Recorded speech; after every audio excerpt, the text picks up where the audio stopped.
Les marchés pourraient encore chuter de 20%, selon le PDG de BlackRock. Malgré l'importance de la récente baisse des marchés financiers, ceux-ci pourraient encore perdre 20%, selon Larry Fink, le PDG de BlackRock. Quels sont ses propos?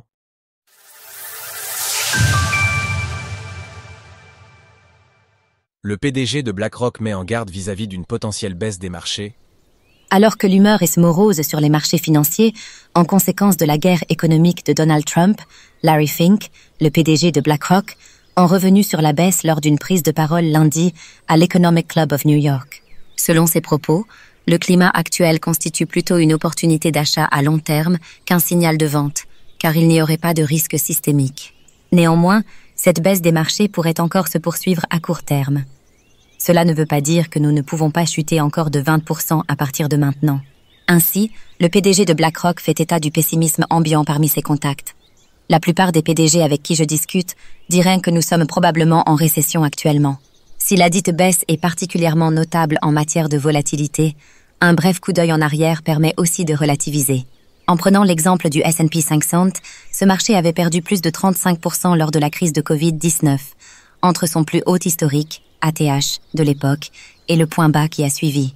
Lors du début de l'invasion de l'Ukraine, l'indice a ensuite perdu 27,5%. Alors que de nouveaux sommets ont toujours été atteints depuis, le S&P 500 a maintenant perdu plus de 21% entre son dernier ATH et le point bas de lundi. Cours du S&P 500 en graphique mensuel. Au niveau de prix actuel, si le S&P 500 devait encore perdre 20%, cela le ramènerait à des niveaux de mars 2023, à un peu plus de $4 000.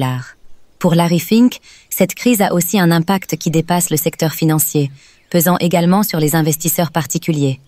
En réalité, 62% des Américains investissent désormais en actions. L'impact du marché se fait sentir sur le grand public.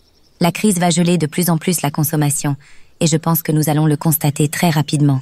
Malgré tout, notons qu'à chaque fois que de telles crises interviennent, les discours dépeignant un avenir pessimiste se succèdent, mais le marché finit toujours par se retourner au plus fort de la tempête. Bien qu'il ne soit effectivement pas à exclure que les prix continuent de baisser pour une durée indéterminée, les excès de panique peuvent être tout aussi dangereux pour un portefeuille que les excès de confiance. Sources: Reuters, TradingView, Image, Moritz Hager via Flickr.